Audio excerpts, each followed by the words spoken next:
Hey everyone, Truthguard here, bringing you the new video in our raid prep series for Sanctum of Domination. The main tank mechanic is Rune Blade, which hits the active tank for 66k physical damage, leaving a nasty dot, increasing physical damage taken by 100% for 40 seconds. This stacks. Taunt swap after each hit. The boss torments Garrosh, causing him to unleash waves of torment which need to be dodged. Those caught in this take 60k shadow damage and an additional 40k shadow damage spread over 6 seconds. On Heroic and Mythic difficulty, this also fears players caught in the wake. Upon reaching 100% energy, the boss will start the encore, repeating the sequence all over again. You can watch the energy bar and position yourself before this ability, reducing movement and increasing uptime on the boss. Marking where the initial waves of torment hit will make this phase much easier. There are two types of adds in this encounter, Overlords and Agonizers. If there's more than one Agonizer, mark one and CC the others. They attach agonizing spikes to random players, slowing those in their immediate proximity. Stay spread to counter this. These spikes deal 11k shadow damage to the target and slow all within 5 yards for 6 seconds. Keep these adds away from Garrosh, otherwise they become immune to CC and deal 20% extra damage. You should be able to use a DK's Death Grip to pull the add on top of the boss and cleave into it. The next add is the Overlord. This is the mythic only add and becomes the priority target. You must keep these away from the Agonizers as it will break CC and cause them to deal additional damage. If the Overlord reaches Garrosh, all adds will gain Defiance, breaking CC and causing them to deal 200% extra damage. Throughout the encounter, random players will be debuffed with Brands of Torment. These deal 11k shadow damage every couple of seconds to anybody near them. However, positioning branded players near adds increases their damage taken by 50%. Ensure you brand the priority target, allowing you to keep adds under control. One ability to watch out for is Rendered Soul. This causes a fragment to splinter from him and after a few seconds will land, dealing 33 shadow damage to anyone within 5 yards. Make sure to move away from the impact area to avoid the damage. Garrosh will eventually become shackled. When shackled, Garrosh will begin to cast Hellscream. To interrupt Hellscream, you need to break all the chains. Moving 40 yards away from a chain breaks it, causing Unleashed Torment to emanate from Garrosh.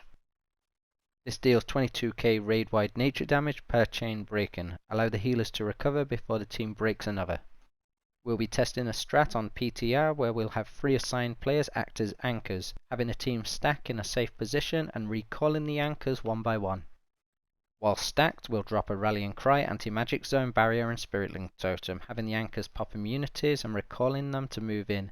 This allows this mechanic to be cheesed and helps avoid a lot of unnecessary damage. Okay, quick recap. This is an add management fight. The kill order is the Overlord, Agonizer, then Dormazain. CC adds whenever there's multiple. Tanks, remember to taunt after each Runeblade hit. Remain spread to ensure Agonizer spikes only slow the players with the debuff. Quickly move away, avoiding the wakes of Torment, and the following encore. Movement abilities really help here. Stampeding Roar, Windrush Totem. Whilst the brands can be a pain, they also can be used to debuff the adds, increasing their damage taken by 200%. On Mythic difficulty, remember to keep the Overlord away from the adds, and at all cost, make sure he doesn't reach Garrosh, otherwise this will break all CC and increase the damage the adds give by 200%. Move away from the Rendered Soul impact, and remember to stack and stagger, breaking Warmonger's shackles, allowing health to recover. I do believe on PTR we're going to get a lot of teams handle this differently. 1 on the way they handle the adds, and 2 on the way how they handle the shackles.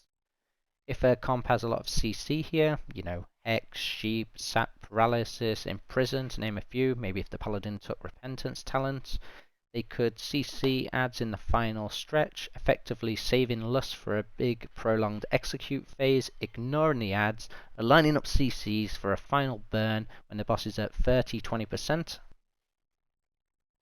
And yes, I know this is risky, but if you run out of CC, it's a wipe, but it's definitely worth something experimenting with.